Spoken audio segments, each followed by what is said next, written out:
Hello, everyone, and welcome. I'm John Feinblatt, president of Everytown for Gun Safety.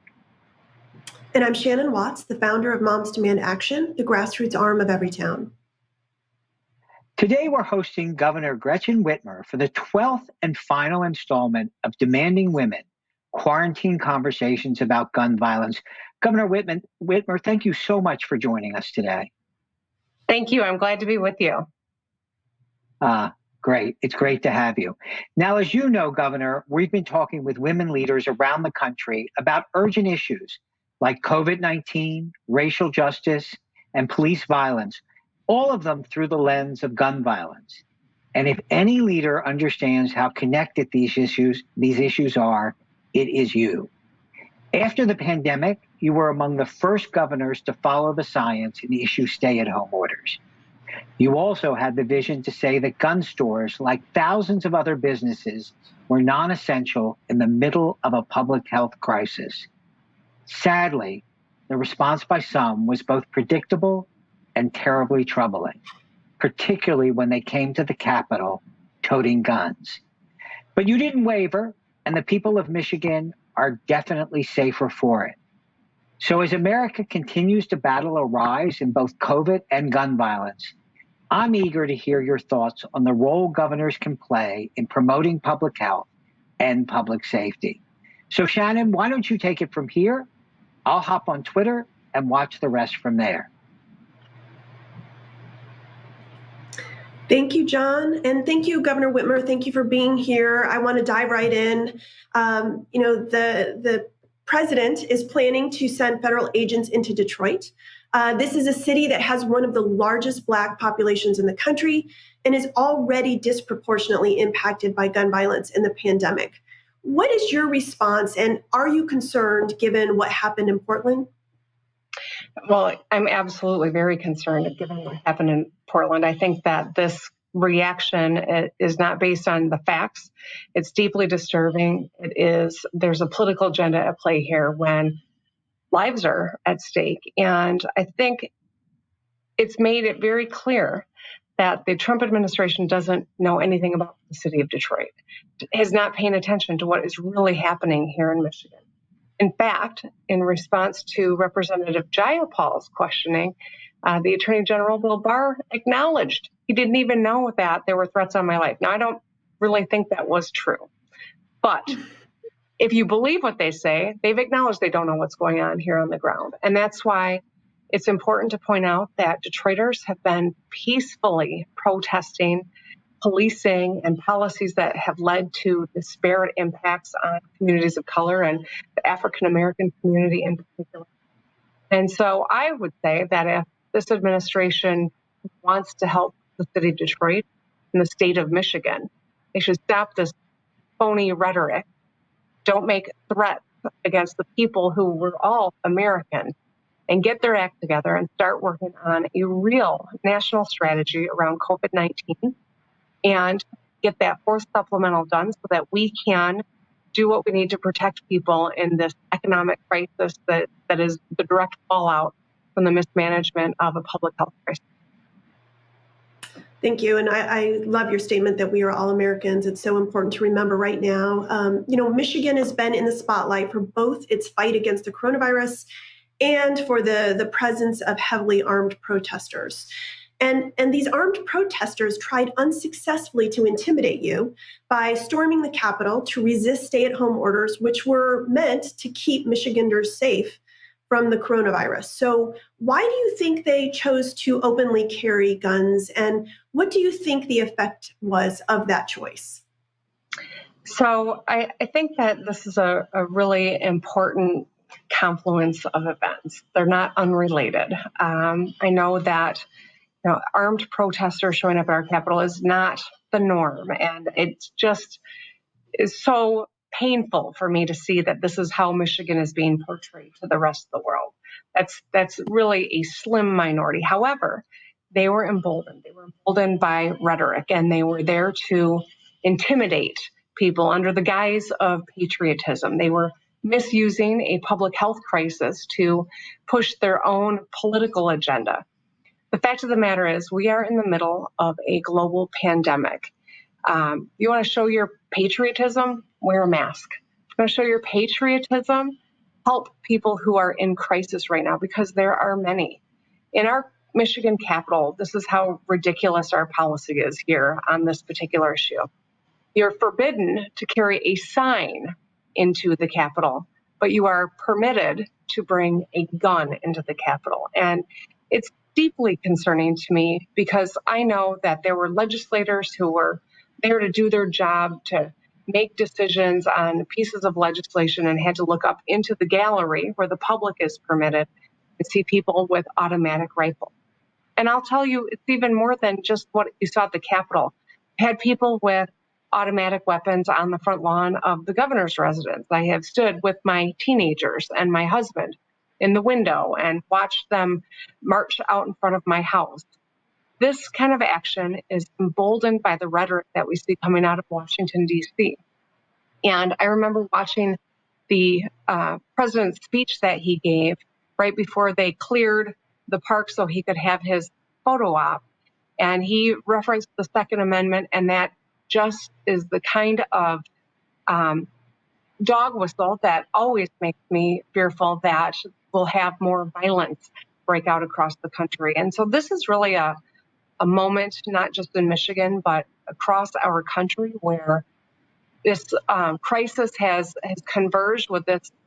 Two crises have converged, really, and it's really important that we keep our wits about us and we not get distracted, and we stay focused on making the change that we need to see.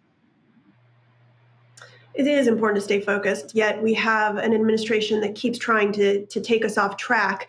You made the decision to deem gun stores non-essential during stay-at-home orders, while many in the gun extremist community, including President Trump, wanted them to be treated as essential, like law enforcement or grocery stores. So would you do that again, and why? I would. I absolutely stand by the decisions that I made, and I'm not going to apologize for them. I'm not going to be bullied into doing things differently. The fact of the matter is, in March 10th was the first two COVID cases that we found in Michigan, and our numbers climbed exponentially. We were right there with New York and New Jersey and New Orleans. And we made decisions to save people's lives, and I stand by them. When we had to bring people to a halt, other than essential life-sustaining purposes, it was very clear that this is not, the purchase of guns does not fall in that criteria. COVID-19 doesn't travel, people do, and that's how it spreads. And so the fewer people that were out and about, the better our ability to get our arms around this insidious virus that is taking so many lives in our country. And I stand by this position because it worked. We pushed our curve down, just very similar to what happened in the state of New York. There's no question that the actions we took saved tens of thousands of lives. And as we think about our frontline workers, as grocery store clerks, or the nurses and doctors and utility workers, people who do the life-sustaining work that we need, we owe it to all of them to stop in our tracks everything that isn't about sustaining life. And I stand by my decision, and I wouldn't change it if I could go back in time. Well, we are so grateful that you refuse to be intimidated and bullied, and that you let the science guide you. And as you pointed out in the New York Times last week, the Trump administration and its allies in the Senate have been ignoring the science on COVID. They've also been ignoring the science on gun safety. So looking ahead to next year, what would it mean to once again have a president who listened to data and science? I can't tell you how often I have thought in the last 6 months how important it is that we have leadership in Washington, D.C. that gets the facts, that listens and is guided by the science. Of course, there are many things to always weigh, but those are paramount to making any thoughtful decision, especially when the decisions that are being made are about life and death of the American people. The way that the Trump administration has responded to COVID-19 is galling, but it's not particularly surprising, recognizing that whether it is climate change or it is, expansion of healthcare or gun violence or poverty, that a political agenda drives decision making as opposed to the facts and the will and the needs of the American people. And that's why I am incredibly confident that with Joe Biden in the White House, we're going to have a leader who is going to stay tethered to the things that improve the quality of life of people, including our kids and our students, the quality of life of people of color, the quality of life of the hardworking man and woman who's just trying to take care of their family, and make decisions based on science and the best information there is, that we have higher odds of achieving all of the goals that he's running on. I'm really proud to be supporting him. I think he is the perfect person at this time in our nation's history to help restore our integrity in the world, but also reset our ethical guide in this country and to be focused on the things that really matter. And what I believe he will do when it comes to prevention of gun violence is take America finally in a forward motion that is long overdue. Governor, nearly a year ago, you signed a letter with 11 other governors calling on Donald Trump and Senate Majority Leader Mitch McConnell to enact common sense gun safety laws because they failed to act, and they still have. And you know, gun violence prevention is about keeping communities safe. It's not about partisan politics. So what is your message for political leaders who might be afraid to stand up to the NRA? Well, I guess I'm depends on your perspective, but in the enviable position of not having to worry about the NRA. They've never supported me. They're never going to. But I also recognize I'm from a state where we have a robust hunting culture in the state of Michigan. And it's been important to recognize that because I do think that's a reality, probably that a lot of politicians are trying to navigate. But this false narrative where you can't both understand and respect that and push forward with changes that will keep our kids safer, that will keep guns out of the hands of people who shouldn't have them, that get automatic rifles that are designed to kill and to kill in large numbers in small periods of time. You can be both. And I think that's what I would hope that anyone who's running for office or holds office understands, because the American people overwhelmingly support common sense gun laws that keep our families safe and our businesses safe. And in times of crisis, I think it's so critical that we have leaders that are going to be guided by their principles and not dissuaded by some campaign tactics or lobbying tactics or bullying tactics for that matter. I have to tell you, as a mom, I have my Mom's Demand Action shirt, but I can never wear it because my oldest child wears it all the time. And I think it's funny because she's clearly not a mom. But you need to get a Student Demand Action shirt. Right. Well, I should steal her orange shirt. Exactly. So, but I think that this is a moment where we as a nation are really in a position to make this change. And it is incumbent on every leader to tap into the will and the energy around this issue that the American people are without question feeling and ready for. Well, we're so grateful that you listen to your constituents and not special interests, and we will get your daughter's Students Demand Action shirt so you can have yours back. But now we have a video question from Mia Reed, and she's a member of the Everytown Survivor Network and a Moms Demand Action volunteer. Hello, Governor Whitmer. My name is Mia Reed, and I am a gun violence survivor. I lost my firstborn and only son, Charles W. Reed, to gun violence here in my neighborhood of Detroit, Michigan. As a mental health therapist, I have devoted my life to helping others. Also, as a core member of Moms Demand Action, I have joined the fight to reduce gun violence. Many of us are aware that for decades in the city of Detroit, there have been a long-standing economic and gun violence crisis. That crisis has disproportionately impacted Blacks and Latinos in the state of Michigan. As a matter of fact, Black people are 21 times more likely to die by gun violence than whites. So here's my question for you.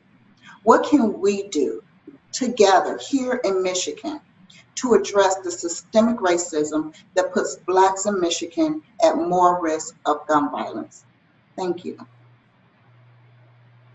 I appreciate Mia's question, and I got to tell you, there are a few things that move me the way that a story of a parent who is grieving, who's turned that grief into a call to action to improve quality of life for other people's kids. Man, that's amazing, and my heart goes out to Mia, and of course, every other parent on this discussion, paying attention to it, and is a part of Moms Demand Action. I can't imagine. And yet I think about it because that's got to drive the energy behind the solutions that we need at our highest offices, whether it's at the state level or the national level.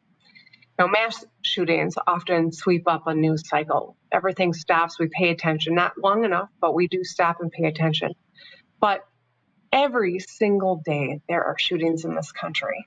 Every single day there are families who lose a loved one to gun violence. These stories don't make headlines. We don't stop everything to pause for it. And we do know that there is a disproportionate impact on communities of color. And I think that in order to address this in a comprehensive manner, we've got to elect a president that is focused on, that knows how to get things done. It's not just enough to have the right position, but we've got to, in Joe Biden, I believe we've got someone who actually knows how to get something done. And part of his plan to address gun violence is a $900 million investment over 8 years towards evidence-based violence intervention programs. I think that is a meaningful part of the solution.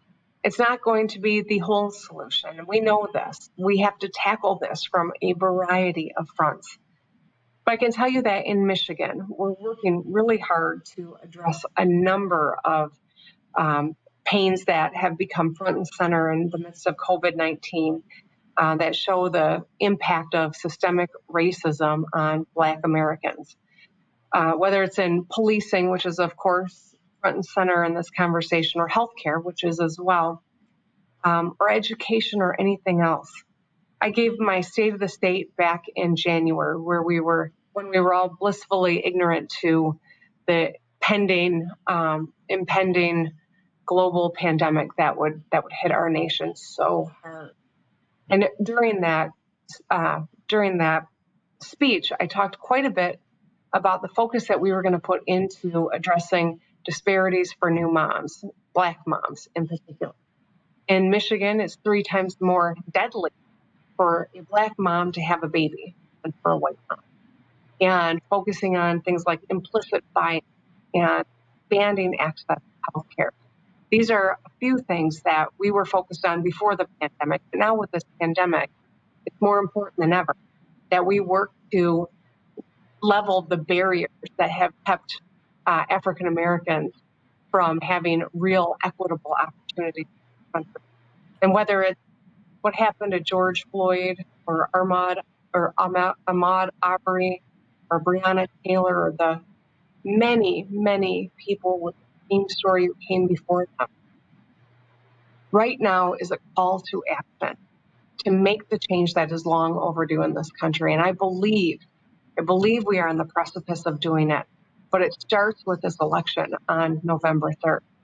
The real work of making the change we need to see starts changing who is in the White House and putting someone there who gets it, who's focused, and who knows how to get things done. And that, I think, is the most important thing that we can do. Until then, continue doing our work at the state level. And regardless of how that election turns out, we will continue.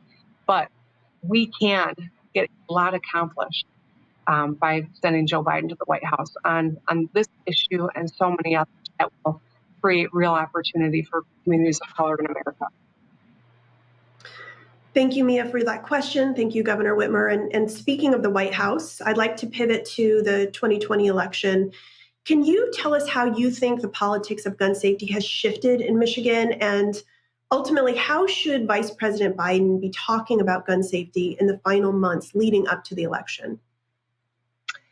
So I think that the politics of gun violence and the extraordinary activism that we have seen around the country on this issue tells me that we can change the conventional wisdom. We can change the political landscape by becoming active. I'll never forget watching Emma Gonzalez say, "I call BS." That was a moment that cut through, not because of the phrase BS, but because this is a young person who is motivated, who lived through gun violence and has turned it into a cause for action and brought so many different communities to the conversation. And it gives me great hope, great confidence in our future. I think about the op-ed that John Lewis penned that was printed posthumously, in that this is a moment for us now to make the change that is long overdue in this country. And when you look at young people and the activists, I think they've changed how we talk about gun violence. No one is immune to it, just like COVID-19. It could cost your loved one their life, and it's something that unless we act collectively, we can't achieve the goal of keeping us all safe. That Joe Biden knows how Joe Biden will get this done, but it is truly the fact that there are grandmothers who are activists around gun violence, and there are children and people in between of all walks. And that in and of itself has dramatically changed the conversation. I think about the incredible change that happened during those 8 years that Barack Obama was. I think about that White House being lit up like a rainbow when the right to marry who you love was enshrined and upheld by the Supreme Court. I think about how this conversation around gun violence has changed as well. We haven't gotten the goals, we haven't gotten all of our goals accomplished yet, but it has permeated the general population, and in that is potential opportunity, and that's why I think we are on the precipice of making great strides. I agree. And, Governor, you've talked a lot about protecting your most vulnerable constituents. So I want to get your perspective on protecting women. As we unfortunately know, violence against women is even more dangerous when armed with a gun.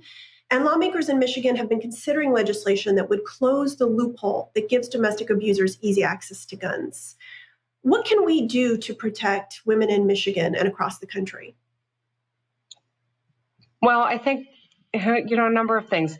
Where we can act unilaterally, I have been, and that's something that I'm proud of. But I can't I can't change a lot of these laws on my own. I need a legislature that will work with me and get bills to my desk. As a governor in a state that still has gerrymandered legislative districts, I don't have a legislature that's very friendly when it comes to working on this issue. And I'll just be very blunt about that. After the nation saw that we let guns in our capital and the whole world was scratching their head because it's really not something that is permitted elsewhere, or at least not many places elsewhere, there was a conversation around changing that. However, to change that, I can't do it unilaterally. There's a capital commitment. The majority of whom sits on it is appointed by the legislative leaders, who, of course, are very different on this issue. They don't support any sort of gun violence reform, bills at all. And so that conduct is still permitted at the state capitol. That's precisely why these elections really matter. And they matter, of course, who's in the White House matters a great deal, just from the aspect of rhetoric, much less signing bills and putting funding into evidence-based programs. But also, it matters at the state house level. So from the White House to the state house, every single election year, we've got an opportunity to address these issues. And here in Michigan, I'm trying to get people to make sure that they think about this particular issue when they go to vote, and that they send some allies, some people who care about this issue, to the state house so I can sign some bills so that policies last well beyond my administration. Agree. It would be wonderful to play offense there.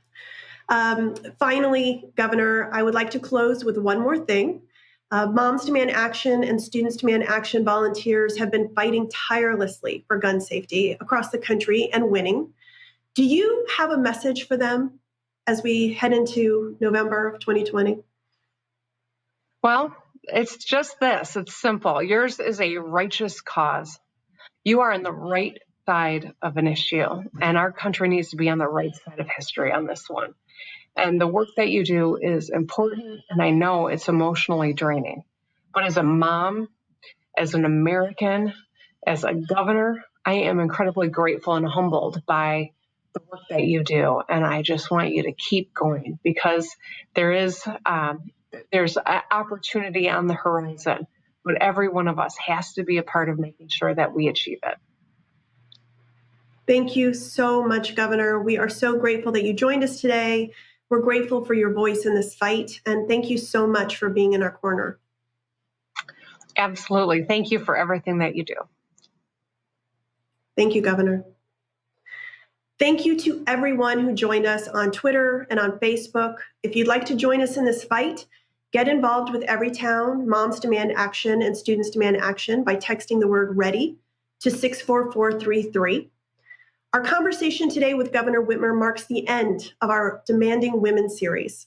Since April, we've had 12 women leaders join us, including Senator Tammy Baldwin, Senator Tammy Duckworth, Atlanta Mayor Keisha Lance Bottoms, Representative Karen Bass, former U.S. National Secretary Advisor Susan Rice, Representative Val Demings, New Mexico Governor Michelle Lujan Grisham, Senator Kamala Harris, Senator Amy Klobuchar, Senator Elizabeth Warren, and former Georgia House Minority Leader and founder of Fair Fight Action, Stacey Abrams.